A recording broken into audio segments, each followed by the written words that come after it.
Ho ho ho.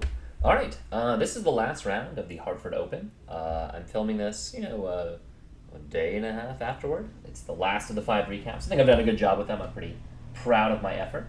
And there's a little bit of story time involved in this one. So first off, I'm not sure if I'm pronouncing my opponent's name correctly.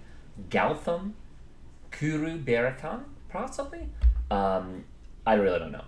But before the round, to paint the scene, I'm on 1.5 points. I have one win, one draw, and two losses. The average opponent rating that I faced in this tournament was about 100 to 120 points higher than me. So if I was to go even, I would gain some rating. I think if I drew him, I would basically would go. I'd either gain like a couple points or I'd be pretty even. And if I lost, though, I would lose some rating. So I have a pretty clear goal. After a brutal start, I could potentially salvage my effort. However, there's a few things working against me. Number one, I generally work on Sundays, and my plan was to finish the game. It started at 3:30, and I had to get home before 8:30 at night. It's a 2-hour drive from Hartford to Boston, so I was like, all right, maybe we can get this game done and get home. Furthermore, it has been storming, a nor'easter of sorts. It's not snow, but torrential downpour. In fact, fast forward when I did drive home, and it was awful driving conditions. Really a little bit dangerous, to be honest. Moreover, this entire tournament, this is the third day I'm in Hartford. I arrived on Friday, I was there all day Saturday, and then this is Sunday. I was pretty exhausted because, frankly, I just didn't sleep very much. I got a little bit more sleep from Saturday to Sunday, and my play dramatically improved, but I was obviously a little bit run down. Also, there's kids that are coughing. I think I expressed this in another video. Nonetheless, my opponent, Gautam, has played at Boylston before. He's from the Boston area, and he's a young kid. And when I say young, I think I said this in another video, I have no idea. I bet he's older than 8, but I don't think he's 14. He's probably like a 12-year-old kid, basically. And he's clearly pretty good at chess. I don't think he's a chess prodigy, but he's clearly pretty good at chess. He's definitely improving. And there's a gaggle of these young kids that have played in the different Saturday tournaments, and I've played in a couple of them at this point. And some of them are kind of funny. Some of them are very serious. Some of them are kind of cocky, etc. You get the whole gamut of emotions and reactions. Anyway, with this opponent, I didn't really recognize him, but we were sitting in this section, all the people on basically 1.5 points. To my right was a small kid that was this Gotham's friend named Neil, who immediately turned to me. He's like, "Oh, I know who you are." And I was like, "Oh, great." He's like, "Yeah, I played at a tournament. You were in the higher group than me, but next time I'm going to play you." And I'm like, "Okay, that's great." He's like, "Yeah. Oh, you're playing my friend." And I was like, "Oh, what does your friend play?" He's like, "Oh, well, I don't know. Do you play E4 or D4?" And I was like, "Don't."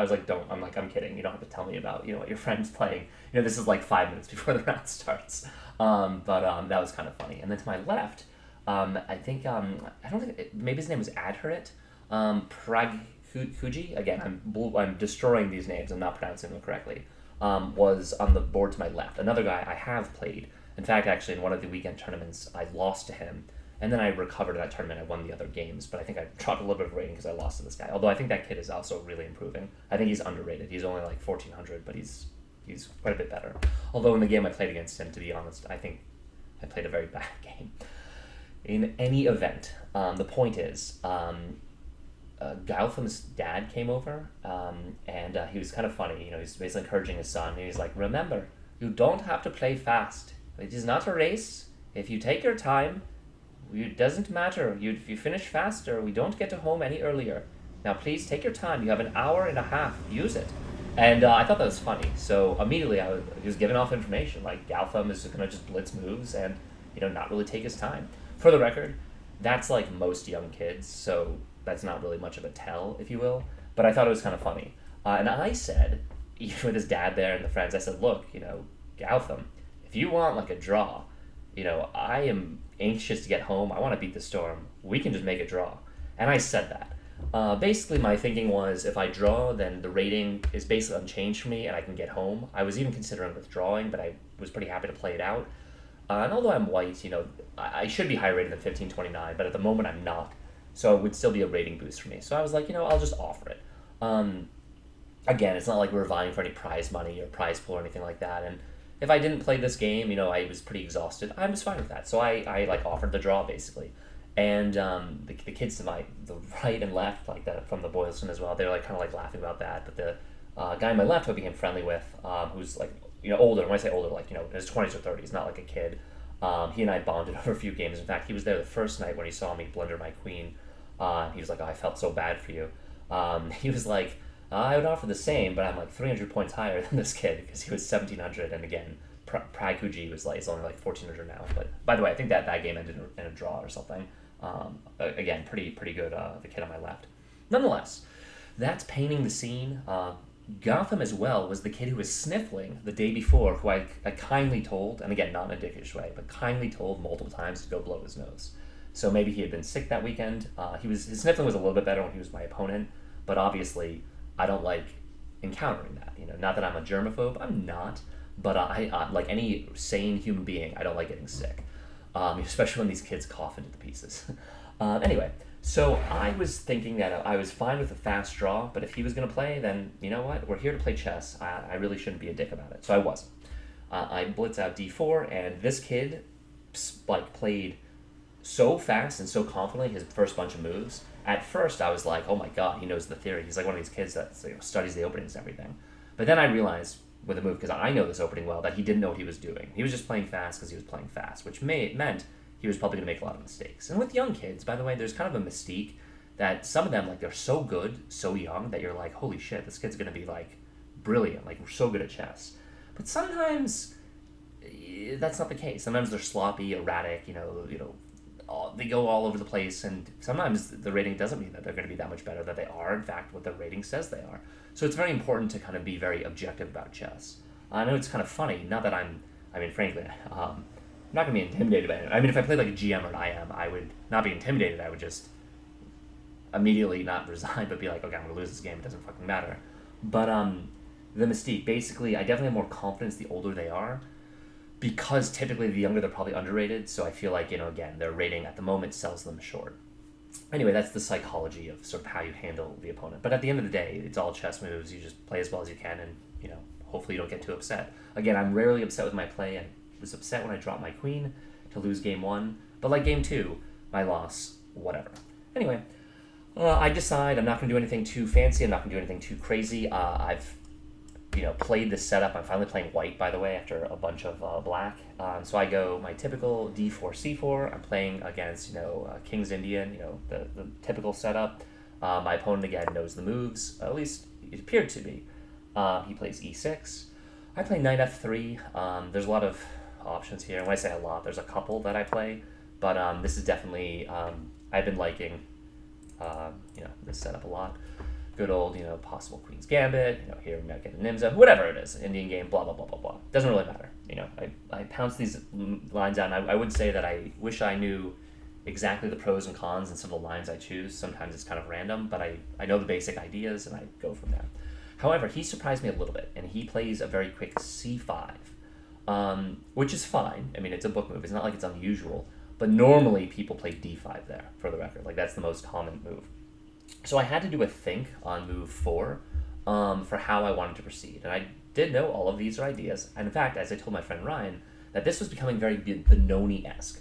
I know taking is a mistake. That was out of the question. He would just immediately capture the bishop. It's good for black. I trade my central pawn for a flank pawn. And against Benoni, I normally push d5. But I thought this was a little bit different than the Benoni because his knight was already on f6. So I said, all right, maybe I can play old man chess, just prevent any of this aggressive clash, use his haste, which makes waste, against him, and just play my old man move, which I like. I like e3 a lot. For example, Ryan, who plays really, I haven't even mentioned the games because I would go over his games too. He plays crazy tactical, dynamic games, which is fine. It's different styles. They're fun to see, but they would make me uncomfortable to play. He's like, Rob, you should always bring this bishop out. And the truth is, in all these positions, I've studied this opening a fair amount. It's not necessarily better. It's not. And I don't mind having kind of what looks like not a stronger bishop early. Anyway, I play e3, and I was thinking in my mind, old man chess. He plays bishop e7, which is not the most aggressive line. In fact, again, not the thing. I thought he was going to just strike d5, which is the better move, but there's nothing wrong with bishop e7. His idea here is he plays bishop e7, and then he's going to try to castle. So this is the Yusupov Rubinstein system. I think I've even had a game of classical in this exact line, for the record. I'd have to check my notes, my spreadsheet. In any event, I then play knight c3. It's a very typical building move. The computer still wants me to play d5. By the way, it's what I normally do against Benoni, and I just thought I thought this position was slightly different, which is why I didn't quite want to go into it. I don't, again, I don't know the Benoni theory that well because it's not that commonly played online. You see it sometimes, but I thought with these pieces already here, it was less good. I thought once I played knight c3, my idea was d5 for the record. Just, for the record. All right. Once I played knight c3, he now trades. He goes c takes, which is the best move. And I obviously take back. And of course, the taking with the pawn is slightly better than the knight. I like having these pawn chains, kind of the 4 and 3. And he's got the classic 5 and 2. The cardinal's bad, I think. Anyway, once we trade pawns, he goes... Oh, yes. After he blitzed these, he should castle. Everyone knows that the next move is you just castle. You just say, okay, we tuck and we tuck. We tuck and run. But he plays bishop b4. And the reason this is bad is in the opening, he's basically moved his same minor piece twice. And as soon as he made this move, I did a deep sigh of relief. I was like, whew, yoga. And I was like, okay, this kid doesn't know it that well. I actually know this position better. Let's fucking go. Let's beat him. You didn't want the draw on move 1? All right, strap yourselves in. So he plays bishop b4. And the truth is, I've studied this enough that I know that if you play like an a3, Black really should trade the bishop for the knight. A lot of people drop it back, which would be funny if he moved it again. And that was an idea that I was going to work on later, basically force him to miss a tempi. But I do know that they're supposed to trade this, even though a lot of people value the bishop better. I don't mind this pawn structure. I've gotten this in Blitz a lot. I'm very comfortable in it, to be honest, which I think matters a lot. But they're supposed to trade this, not just pin. We'll get to that in a moment. Nonetheless, when he pins me with bishop b4, I think my move is very obvious. Bishop d3 is the best move, and it's the most obvious move. It's where you basically always want it. Now they don't have the pawn, for the record, on d5, so I knew the setup is better. Normally they take, and then I take, and then I have to waste another move, like moving back to get the optimal setup. Whoops. There we go. Let's fix those arrows. Again, these are small differences, but already I was enjoying my position. I thought that I had a very comfortable position. My opponent castles. It's the best move. Makes sense. He should have castled last turn, to be honest. And in response, I castle, which again gets out of the pin. It frees up my knight, and we go from there. My common idea is like an a3 expansion. By the way, with him breaking the move here, one other thing that I want to note is normally a lot of my setups, I would have a pawn on e3 still, which would prevent kind of blocking my bishop, which would be my weakest piece. Now that it's open, my dark square bishop is actually pretty good. So I was liking my position a lot. Computer has me positioned like almost +1 already. He's not developed. I have more open lines, more activity, and I have more space. So, dunk it. Opening win.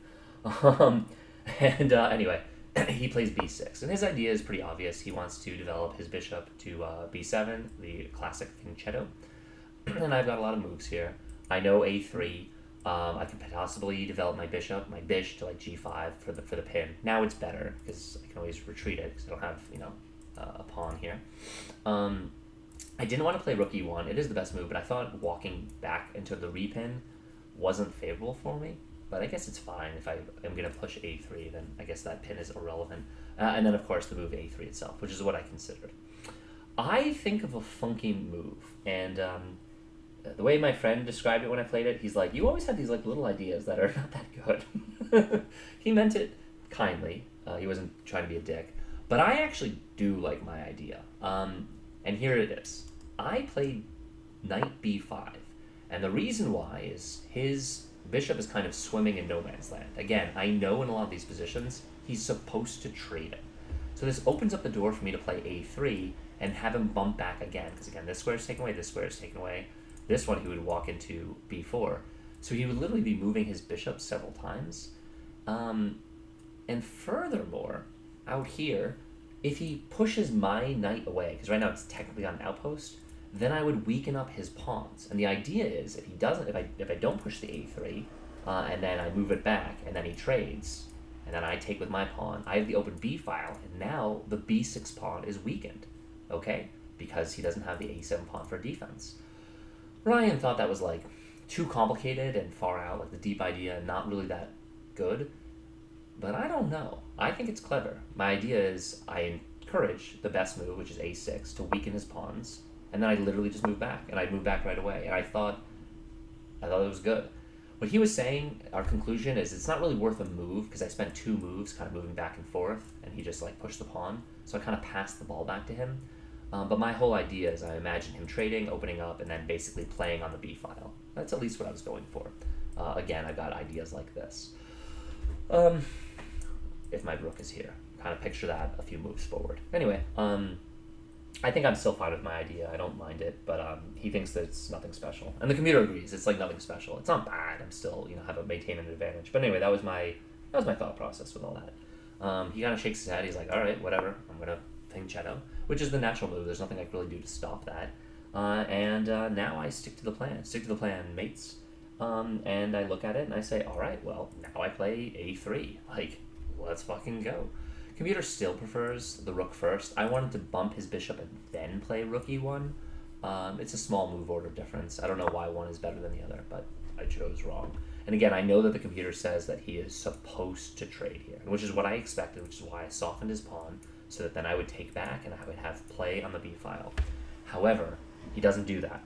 He keeps the bishop on the board, he retreats to bishop e7, and I've looked at this move a lot. Like, I got in this position a lot. I know what's better and what's worse, and I knew on the board, as soon as he played it, and this makes me happy, because when I was playing at the board, it's not like it's like a massive blunder or mistake or anything like that, but when you have confidence that your position is better and that you know that they're making not the best computer moves, it makes you happy, because it means that they're, a human. And as soon as he played it, I knew that I was, he was making things up as he goes, and the stronger the player, the better moves that they improv are going to be, but it's better than them knowing for sure. Same thing with me. It's much better when I know the actual move, because when I'm making it up, sometimes I play the best moves, but I often don't. All right. Nonetheless, my opponent, once he retreats, I'm trying to find a plan. I wanted to push d5. I wasn't sure it was good here. The computer does say it's good here, but I thought I would play basically b4, b5, and like kind of push that way. Just take the entire territory on the queen side. Again, I was kind of surprised he didn't take, because my whole idea was, going after this. But I thought if I expand, I can then attack that way and use my dark square bishop, which suddenly becomes to life. So I play b4. Ryan suggested b3 being a little bit better. It looks like the computer does like my move as far as taking space. It's definitely a reasonable move, but I really should have struck out immediately with d5. But, nonetheless, I play b4. It's still a fine move. Again, computer gives it an inaccuracy. All right, once I play b4, now finally Galtham plays d5, and unfortunately he's really late. Given that I played d4, he's given me the idea that now I can play c5. I spotted immediately. Positionally, he cannot play this move. He played it at the wrong time. There were a lot of other times where he should have pushed d5, I think, to fight for the board, and now I push. Now the reason I push, it is the best move, clearly the only move in the position. Great move, thank you, computer. Didn't take me that much time.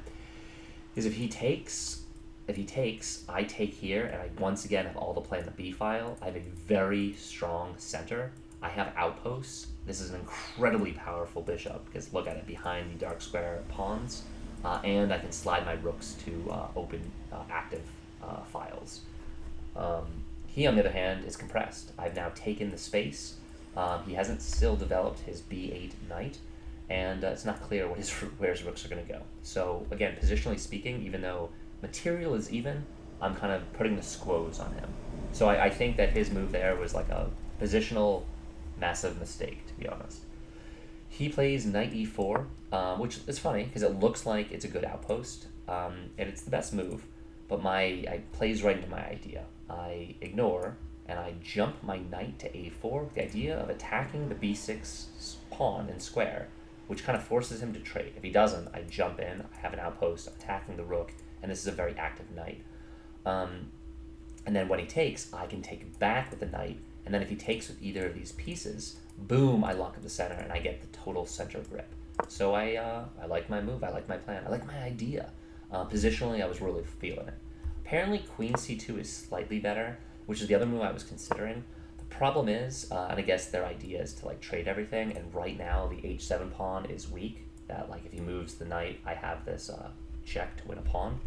Um, and unfortunately, this line I have gotten this set up before. If he lands f5, it's weakening for this pawn, but it's not the easiest for me to like get there. And now, oh, I see. Now the computer likes the idea of like a4, which is kind of what I went for. Just they prefer if he's pushed this pawn forward to support the knight.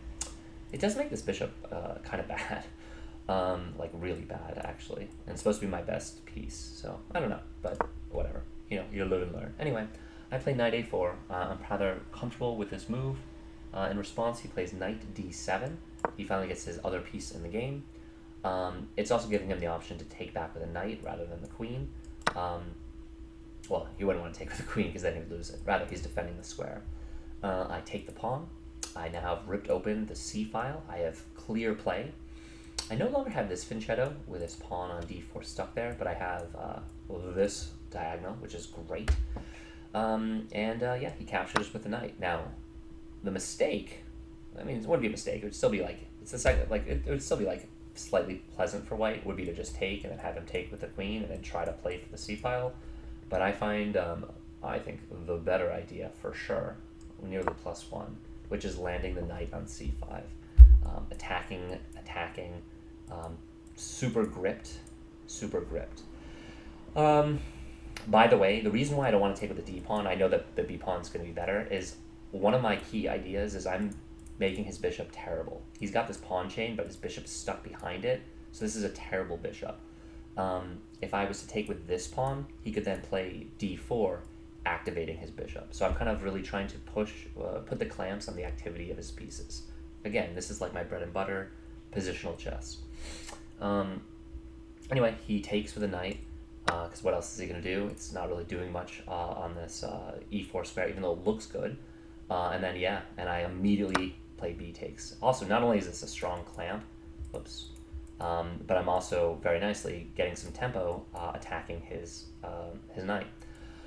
He can't go to a4, he'd be under attack. He could go to c4, but I probably would just, well, I don't know if I would trade. I don't think I would. I think I would gang up where I'd play queen c2, threatening this pawn, and then if he like pushes, then I would trade and I would just win a pawn. And I think it's worth it for me. I'd give him activity for his bishop for a clear pawn, I think, in the center of the board. It's funny, the computer still thinks him jumping to c4 is better. I'm kind of curious why. Yeah, I'm kind of curious why. Anyway, he goes back to d7, so I just have a clear space advantage, but I'm kind of curious. And like the computer just says right away, I'm in great shape. So if he jumps to knight c4, my plan was to go queen to c2, which they like but they don't love. They prefer this move first to kind of take away. Oh, by the way, the reason I'm looking at the f4 square is because I'm controlling the b8 square, which means I would own the open file. And this is the open file, which is the best file right now in the game. And who knows what I would do, but I thought I was going to play queen c2, again, attacking this and attacking this, attacking two things at once. And then when he plays h6, I was going to trade. They don't even think it's, well, I guess, okay, they might trade later, but they're saying, well, if you go b3, that, and then that, maybe?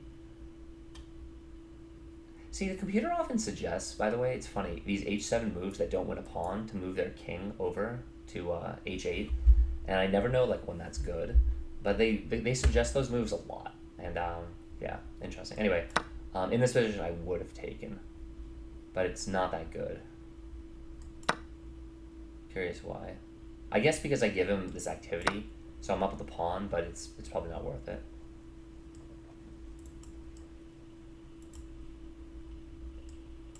Because you give him the wooden shield. Okay. That's just now a wooden shield. Super strong bishop. That was terrible, now it's good. Not worth a pawn. Okay. Defending. Interesting. Huh, they want to trade anyway. That's funny. I don't think humans would do that largely. Oh, because then it wins back the pawn. That's why you do it. Okay. Makes sense. You do this. And, okay, all of a sudden, white is still slightly better, but only slightly. Okay, well, hopefully I would have thought a little bit more, like before any of that happened, of course, but that is an interesting line. Nonetheless, he doesn't jump forward, he jumps back. Okay. And also, it's nice to explain, like, kind of see, you know, visually why a move that you think is like +1 or +1.5 is only like +0.3 or +0.4. So it's a good demonstration that basically a few moves forward, they win back the pawn, and they get more space again. So I definitely would have been a mistake. Again, not saying I would have done that, but that's what I was thinking in my mind when I was, a few moves back. Okay, move 17. He plays knight to d7, and I now play bishop f4. It seems like the obvious move. Computer has liked this move for a while. My idea is very clear. It's the most, finally I'm developing my bishop. It's the most active square because I'm controlling b8.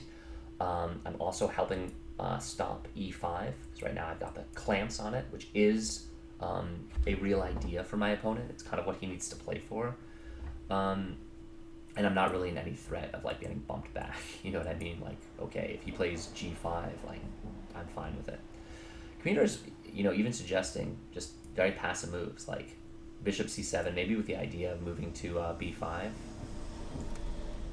Yeah, okay, good. I nailed it. I did not see that before I said it. So you can trade off kind of like this bad bishop, which is stuck, against the good bishop, which has a lot of, scope. Which is why, by the way, the computer wants you to keep the bishops on the board as white. All right, nonetheless, I now go bishop c6. Oh, wait, I do it? I just moved f4. Oh, he plays bishop c6. Thank you. Wait, no, he does make the best move. Nice. He plays the best move. Good for Gotham. So he's stopping me from pushing my pawn. And he's blockading with the bishop. Now, the bishop's not the best blockader, but, it can do its job. Now I have to think about a plan. Now I have to, get, a lot of these moves are very, very equal. I think about grabbing the file, but I thought it was more appropriate to have this rook, because I thought there were maybe some lines where my a-pawn would be weak. A natural idea is queen c2 to continue to kind of attack h7. I potentially was thinking about jumping my knight and like trade and then landing again, having an attack here, and then like pushing, something like that. That seemed very good too, basically shifting my focus from the queen side to the king side. But I find the move I like the best, and the computer likes it too, queen e2. And I thought it was multi-pronged. Good, it gives me an excellent. Number one, I'm attacking the a-pawn. There's only one defender. Two, I'm preventing him from pushing, e5. Again, if he like slams it, I can easily shut it down. I also can jump my knight in there. And three, I'm preparing potentially to like double on the b file, because this is really strong. That's why I wanted it off the opening, the first rank or file. No, it's a rank. So I do like my move. The computer agrees, so that was kind of my logic behind why I played it. All right. After that, he plays bishop f6, which is helping prepare, also putting some threat, if you will, on d4. And I see a few ideas he has. When he plays this, this is the first time in the game I went into a deep take. There are a few positions where I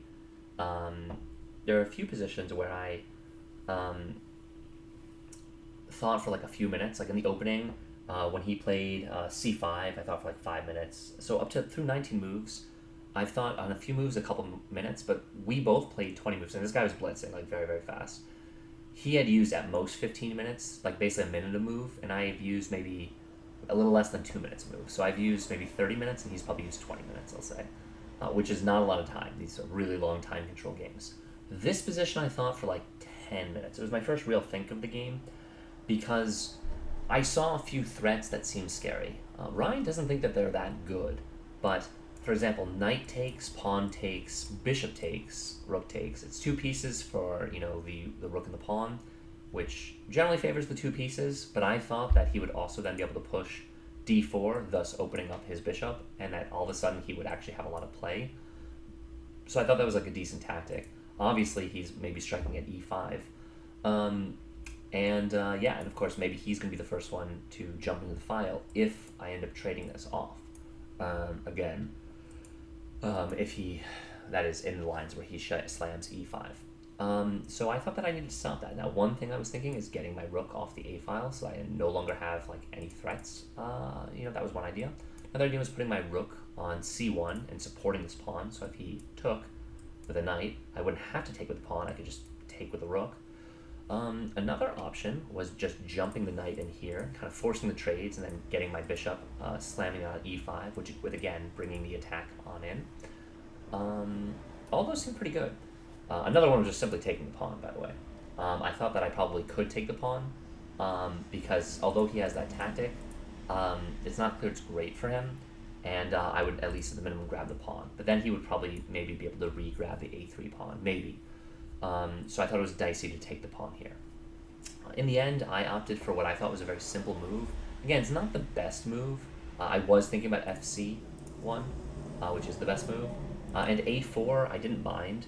Again, trying to clamp on down and basically lock his pawn on a6, so it's a perma target.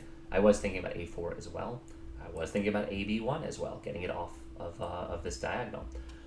But at the end of the day, I opted for. I was not thinking about queen e3 for the record. I don't get that move, but apparently it's good. But in the end, I decided and I elected to play bishop to d6. And the idea here, obviously, I'm attacking the rook. I'm still preventing him from pushing e5. And if he defends, I can just go trade, and then I can win the pawn. And I no longer have to worry about this long-term threat, which is, in my mind, the only real threat that he has when he puts his bishop out here. So it's an excellent move, good. If the computer likes it, and if the computer likes it, I like it. Well, I like some moves that the computer doesn't like as well, but, you know, whatever. All right. After that, after bishop f6, he plays, after bishop d6, he plays back, bishop e7. It's his best move. I feel like he can move the rook to e8 as well. I thought that he might do that. In fact, the computer says that the moves are equal. I actually thought this was more likely, because this looked like a good bishop here. And it's not clear that his rook is any better on f8. In this position, I think I was either going to just take still. Oh yeah, because here, if he then takes the pawn or whatever, or takes now the knight, my bishop could just take. So the tactic still doesn't work. That's the reason why I also thought that this move supported that. They want me to push the pawn. I think I would have played fc1, I think. Or fb1, something like this. Yeah, okay, they like that move. A lot of good moves for white, because I think I have a pretty comfortable position. I'm just curious if I can take the pawn here. Probably. If we traded, I was definitely, which is what happens. Okay, they don't like taking the pawn there as much. I don't know why, but I'm not going to deep dive that. Let's not troubleshoot today. Anyway, I think about it, and I think about the other moves I can make. Computer's even recommending just dropping back, because bishop is now less active when I force him to move it from f6 to e7. But I just trade. I think it's totally fine. We go trade. He takes back with the queen. And now in this position, now they do like taking the pawn, which is what I did. And yes, right around here, when I took the pawn, this is the story for this move. Gautam looks at me and like super confidently, and he's like a small little kid. He like puts his hand out. He's like, "Hey, wanna draw?" And I literally, when he did that, we're now 21 moves in. He's just dropped a pawn. I have a positional huge advantage. I laughed, like almost like he had to be kidding. I said, buddy, the time to have accepted the draw was move 1. And I said that, and the boards to my right and left to get his friends. Let's cancel that. His friends. I still haven't shifted to my new computer, but that's a whole nother story. Lots been going on. Yeah, his friends start laughing. They're playing a bunch, but his friend Neil on the right and Praghuji Adharit maybe. Hopefully I'm saying his name right. I don't know. I'm sorry if I'm not. But they start laughing and then he gets like crestfallen. He's like, he's like shoulder slump because he's down a pawn for nothing. My position is better even without the pawn, and it was honestly props to him. The moxie for offering the draw there, and the truth is I would have taken that on move 1 because then I would have probably just gotten the hell out of the Bradley airport. But now that I'm here, now that I'm plus 1.4, like, sorry buddy, I'm winning this fucking game. I'm here to play chess, you know what I mean? Anyway, I take the pawn, and his position just sucks. Like, no wonder he offered the draw. He plays knight f6, kind of getting his piece to a more active square. Maybe he's looking to clunk it down on e4. And I know I've got a lot of moves here. For example, fb1 to just own the the file. I no longer have the dark square bishop to control the b8 square, by the way. I play what I think is a simple move. It's not one of the best moves, but I like it. I just played my bishop back. The reason why is twofold. Number one, I didn't want to worry about it kind of being stranded on a6 where it's under attack by the rook. Like, I didn't want to keep my queen pinned down to it where I had to think about it. And number two, it's very active on the square, so it is technically potentially preventing him from playing the knight there, or at least giving me the option. Obviously, I would not trade, because then we go trade and this kind of opens up the bishop. But that was something that I was considering. That it was, I just didn't want to worry about it. Again, it's not the most accurate move, but for like practicality purposes, that's why I played it.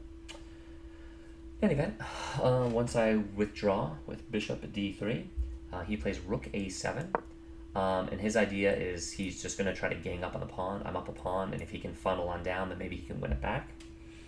And now I play knight e5. It's screaming to be played. His bishop is undefended. This is a powerhouse knight. It's hard for him to dislodge it. Yeah, if he moves that, I'm threatening c6, c6, c7. Like, I just get the rook behind the pawn and, strap on in, boys. We're going to win this game.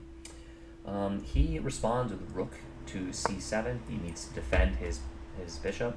My knight's a lot better than his bishop. I'm never trading that. Or at least not yet. I'm just going to work. I'm strapping myself in, putting the toolkit on, and I play rook f to b1, which is one of the better moves. Apparently a6 is the best move, which is funny because I just moved it off that square. It's obviously protected by the queen. I guess he would have to play something like that so he doesn't lose the bishop. I'm going to revisit that. Let me go back there because that's kind of funny. I do play at rook fb1, which I think is fine. Again, I have dominance on this file. I'm just kind of curious for a second. If I was to play bishop a6, then they would just say to play bishop b7. Then you play bishop b5 with the idea of what, pushing the pawn or something? Oh, I see. Because then he would double up on the file, and then that lets me play a4 with a much stronger bishop over his bishop. His rooks aren't really doing anything, and I can just get my other rooks behind these, basically probably these pawns is my guess. The open file here, and the c file, so I can push c6, c7. Okay, that makes, visually, that makes a lot of sense. So that's probably why I could have put my bishop back on a6. Whatever, I don't do that. I play rook f to b1. He now plays bishop d7, and it's very apparent he does not have a lot of moves. He's kind of being suffocated a little bit, and yeah, it probably doesn't feel good. If he left his bishop on c6, I was planning on bringing my rook to b6, obviously another attacker. So his move was kind of a prophylactic, to be honest. And I still think putting my rook on b6 is good. But then I thought that maybe it was a little bit better on b4. It still gives me the idea to like make a triple stack, to triple up. But I thought on b4, it gives me an option to defend it on a4, which is why I thought rook b4 was slightly better. It's not, according to the computer, but that was my logic in my mind. I think the difference is pretty minute. Yeah, it's pretty minute, quarter pawn. Again, this maybe gives me an idea to push a4. Because if it was on a6, I would only have that one defender down here. So that was at least my logic for the record. Okay, he plays after rook b4, rook c to a8. So he redoubles on the a pawn. He's trying his best, and I play the obvious move, queen b2. I get all my pieces involved in the action. I have two defenders for this pawn. I am threatening to push it. I'm threatening to take the 7th file. Squeezing him, and obviously there are some lines where I push c6. Life is good. I feel like everything is coordinated. I'm harmonic. The only issue I have is I have bad back rank, which I did kind of want to resolve, to be honest, but it's not necessary yet. He plays rook f8.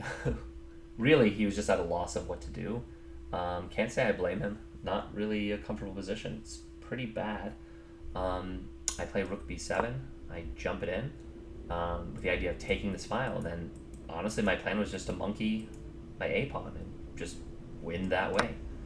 He trades, he goes rook takes, I go queen takes, and now I'm threatening c6. He has very few places to put this bishop. I might just be winning a piece. Um, yeah, kind of liked it. He plays queen e8, um, which doesn't quite work. Um, and the computer wants trades to occur. Trade, trade, trade, trade, and then c6. Then c6 with tempo because you'd be attacking the knight that's here. Um, and then I guess you make some queens in those lines. I play c6 first, which is still a good move, but it's not the best move. I mean, this is still really good. I mean, let's face it. This is super winning. Everything looks pretty good. For the record, just to be clear, computer wants knight takes. Then they want queen takes. Oh, c6 here rather than queen takes. c6 here. Okay. And then what? d6. And then c7. And then, okay, g4 threatens checkmate.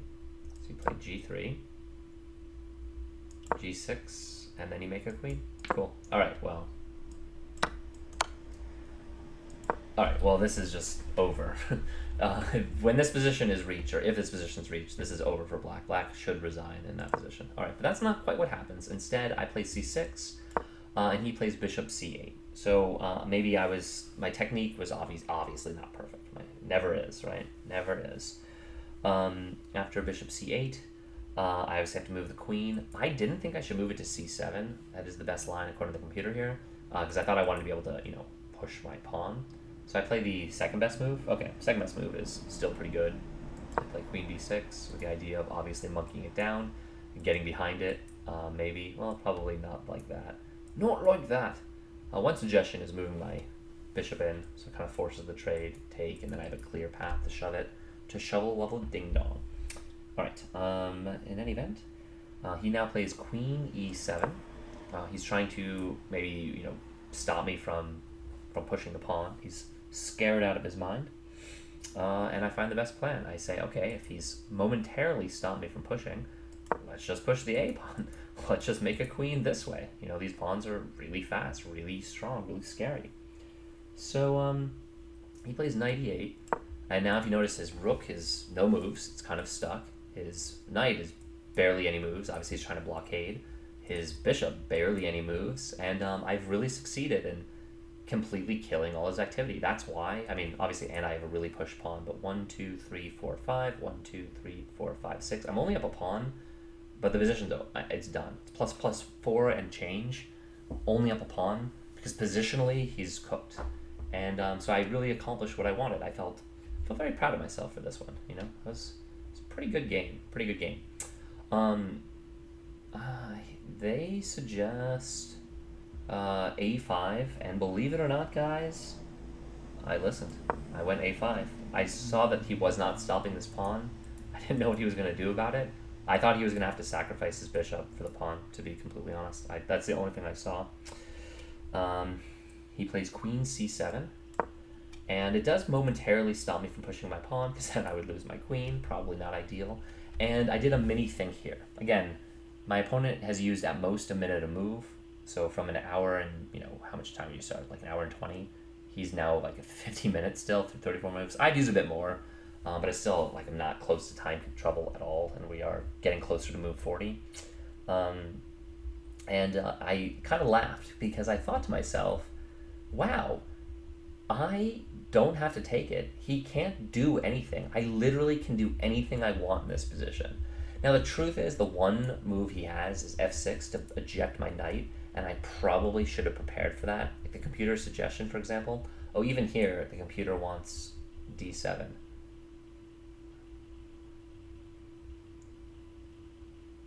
Interesting. Yeah, it's kind of what we got in the game. It's very, very similar, funny enough. But I don't do that, and that would have been better.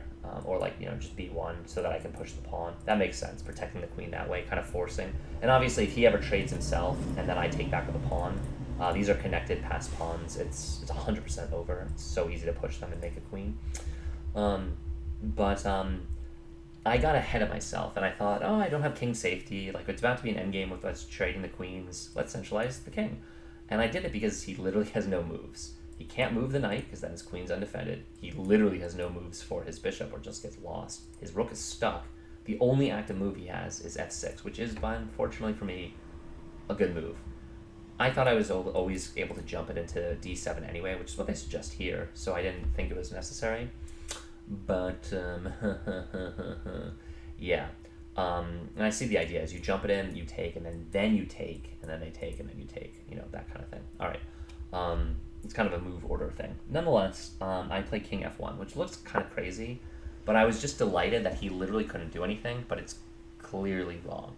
The only move really in this position, he probably arguably should have played f6 earlier to eject this great knight, and I was regretting not having moved my bishop so that I would basically be able to reroute my knight. I really only have the move for okay, they like my move. I see this, I say shit.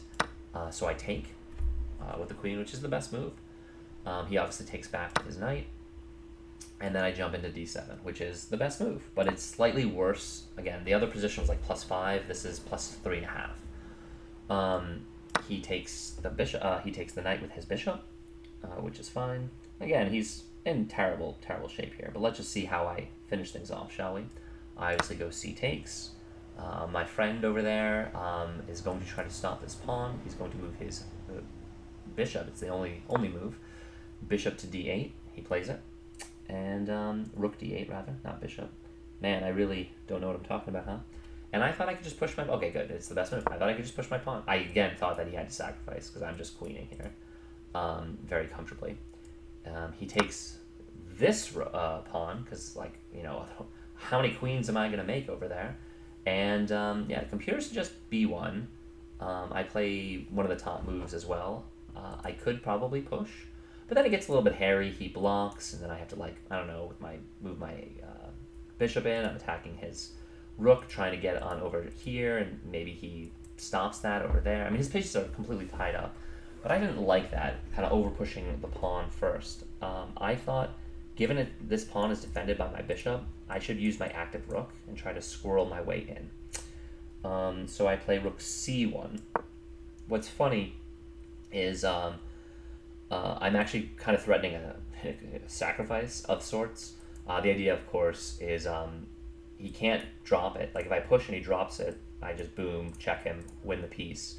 And if he doesn't, then I can actually sacrifice the rook for the knight, and I will be able to make a queen. So, yeah. So, I play c1. I wasn't sure his move here. In my sheet, I think I wrote down the wrong move. I think he plays h6. I'm not sure about this, but... kind of doesn't matter. Maybe he didn't because that's a mistake. Yeah, the computer just wants him to sacrifice the piece for the pawn.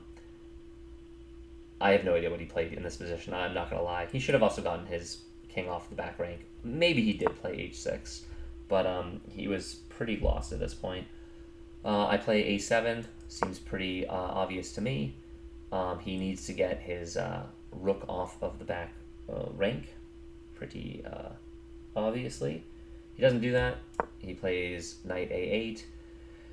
I expected him to resign, but you have to understand, little kids, they just don't resign. I go rook c8 check. He plays up to f7, of course. You should keep in mind that I'm taking away the h7 square, so it was not a retreat square. I then take the knight. I fully expected him to resign here. He doesn't. He plays g5. That's what I mean. They give me a grate for a pretty obvious capture. And I see the tactic. I mean, this isn't exactly a complicated one, but again, I pretty much am blitzing these. Not that you get any points for speed, but you play rook f8, which is always fun to play, this kind of tactic.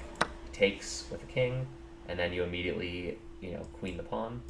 I took a queen. I was not gonna mess around and take something less than a queen. Although I considered it. Briefly. He plays king to g7. I played queen e8. These moves I made pretty fast. My idea here is I'm attacking the rook. I'm thinking that maybe I'm just checkmating him, bringing the bishop in. It's over. And I really expected him to resign. I think at one point, one of these moves, I put my hand out, okay, good game. But he didn't shake it. He played on. I wasn't trying to be a dick, but I was like, this game is fucking over. This game is donezo. Um, you know, it is yeah, it's just donezo. He plays rook d6. Um, Again, none of these moves matter. It's mate in 5 apparently with queen e7. Oh, is it? Okay, okay. All right. Well, I'm not the most accurate here, but it just doesn't matter. I played bishop g6. My idea here is if he doesn't move rook d7, I'm checkmating him. Boom, boom. Mate in 2. You go here, and then I would mate him. So he stops the mate. He goes rook d7. I say, all right, he's really going to make me play it out. So be it. So we play it out. I take the rook. He takes my bishop.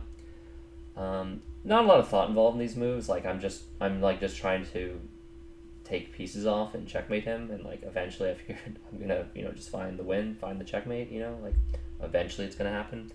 I take on e6 with my queen. He plays h4. No, he doesn't. That's not possible. Maybe I'm at h5. Again, I stopped writing things that meticulously here. I take on d5, just taking all his pawns. King h6. Okay. I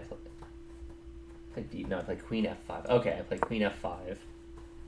He plays... Yeah, my writing here at this point is... It's kind of irrelevant. I don't know what he played here. Maybe he plays h4, maybe. I don't think so, actually. Well, again, it just doesn't matter. I play d5, he plays king g7. I play queen e6. He plays king g6. I play d6. He plays king g7. I play d7. He plays king g6. Again, I don't know why these people do it. I then make a queen. He plays king h6. I played queen takes on f6. Shoot, I don't know which queen I took with. Let's say this one. Go here. I have mate on h8, but I made him with a pawn, actually, because there's something funny that happens. Queen e8, check. Oh yeah, I made him with a pawn. He goes like this, and then I made him with h3. Yeah, this is what I wanted, and here's the story time. So, in one of my first games, Ryan mated somebody with a pawn, and he made he's like, mate with a pawn. He was really excited about that. And when I mated Gotham with a pawn, his friend, who was basically blabbing to everybody about what his friends play, it was very funny. On his right, was like, oh boy, a mate pawn! He stopped playing his game to cheer at his friend's loss, which I thought was very funny, of course. Maybe not the nicest thing to do, but nonetheless, funny. So then we shook hands. I said, do you want to go over the game? And he said, I'd rather not. And I said, totally cool. He lost, and so it's his choice.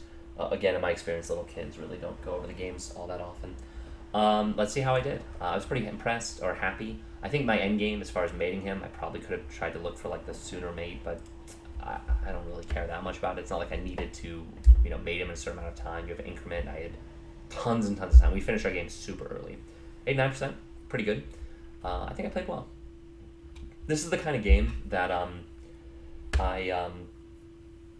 oh yeah, and afterward I was gonna go home and just beat the rain, but then I stayed around to watch a few people that I chatted with, how their games went. I stayed to watch with my friend's game, Ryan, who was also finished on 2.5 points. His tournament was looking good from the first day. He didn't finish that strong, but he did okay. I think he lost 2 points total. I think I ended up gaining 15 points for my 2.5. And we completed it. And then we analyzed, and then we both pieced. He went off to New York, and I went back home to Boston. All right, that's been plenty to be said. I don't think there's much more to be said about this game. Again, the last, bunch of moves, there were a lot of moves there, but they weren't really that relevant. I think I did pretty well. I'm pleased with my review. And yeah, we're going to call it here. That was my Hartford Open tournament, my first FIDE event. Played 5 FIDE games. I need one more tournament to be officially rated, or whatnot. So we'll see what happens there.